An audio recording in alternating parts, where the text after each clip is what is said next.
My proudest moments were the publication of my books, marrying my wife in our Witigewin ceremony, and the birth of our daughter. And those are all connected. They're part of my larger commitment to Métis spiritual resurgence and to clear space and a path for Two-Spirit Métis people. Bojonen Dinoe Maganidag, Zagate Koyindijnakas, Bijuna Dodem. My name is Chantal Fiola. I am Michif, Red River Métis. I am an associate professor in the Department of Urban and Inner City Studies at the University of Winnipeg, where I was also named the Distinguished Indigenous Scholars Chair. I chose to pursue Indigenous studies because it answered a lot of the questions that I had about why society is the way it is. And then it was through higher education that I met Métis elders, and I started going to the Métis Lodge. There are a lot of stereotypes about Métis people, Métis identity, and our relationships with religion and spirituality. And probably the most widespread stereotype is that all Métis people are Christian. I've been trying to gently encourage the recognition that not all Métis people go to church, or some of us go to church and go to ceremonies. And there's lots that we can do to recognize and encourage each other's healing journeys. Hello, my name is Nikki Furland. I'm a Two-Spirit Métis woman.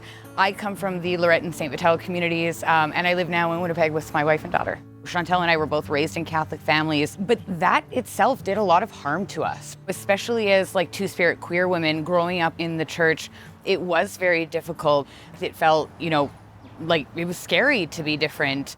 The teaching that she does here around Two-Spirit people and the different intersections of queer identities and indigeneity makes a huge difference, because there was a lot of homophobia that came out of the colonization process.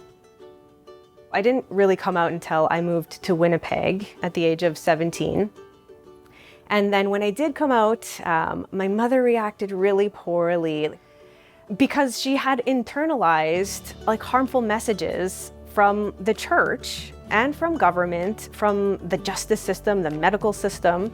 Thankfully, my mom has really come around over the years to the point where in our Witigewin, which is traditional Métis wedding ceremony, it's actually the mothers that walk their children down the aisle. Living a ceremonial life is everything to me.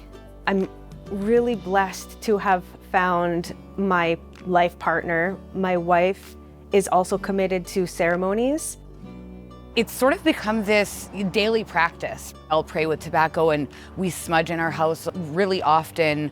We've made the choice to raise our daughter with this life. From the moment that she was born, we did the feet touch the earth ceremony and the placenta burial and the umbilical cord burial, and we've really paid a lot of attention to Métis' ceremonial journey.